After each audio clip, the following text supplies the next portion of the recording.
nhung bật hàmបន្តិចទៀតតាក់ទងមួយគ្នាយើងមួយចំនួនគាត់អត់ទាន់បានទាញ layer នេះគាត់អត់ទាន់ទាញចេញទេគាត់នៅតែប្រើជាមួយworkspace អញ្ចឹងនៅខ្លះ layer របស់គាត់នៅក្រោមនេះវាបាំង layer គាត់នៅក្រោមហ្មងនៅក្រោមចេះអញ្ចឹងមើលអត់ឃើញទេបាទអញ្ចឹងអ្នកនេះត្រូវតែពេលដែលចូលមកដំបូងអ្វីដែលអ្នកនេះត្រូវធ្វើចុចទៅ Windows workspace reset វាសិនមកបាទឲ្យវាដូចដើមទាំងអស់បន្តមកទៀត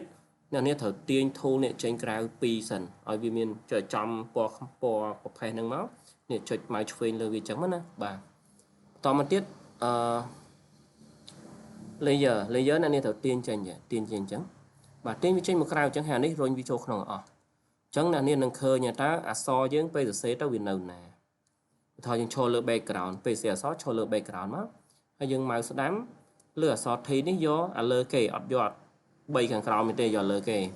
คลิกមកពកមកបាទហើយពុំអក្សរនេះពុំអក្សរនេះទំហំអក្សរនេះទំហំអក្សរបាទយើងយកយើងអាចវាយលេខចូលបានថតតាមចិត្តលេខ100អត់មានវាយលេខ100ចូលមកបានដែរហើយចុច move tool នេះហើយយើងចាប់អូសវាទៅបាទចង់ដូរពណ៌នេះគ្រាន់តែ select មកស្ដាំយក title នេះប៉ុន្តែយើងត្រូវឈរលើ layer ហ្នឹងហើយយើង select លើវាមកអូខេ1 2 3ហ្នឹងទៅធិចមកហើយចង់ដូរពណ៌វិញ select ម្ដងទៀតដូរពណ៌យកពណ៌សឬក៏ពណ៌លឿងអីនេះអាចទាញវាបានណាបាទអូខេប៉ុណ្ណឹង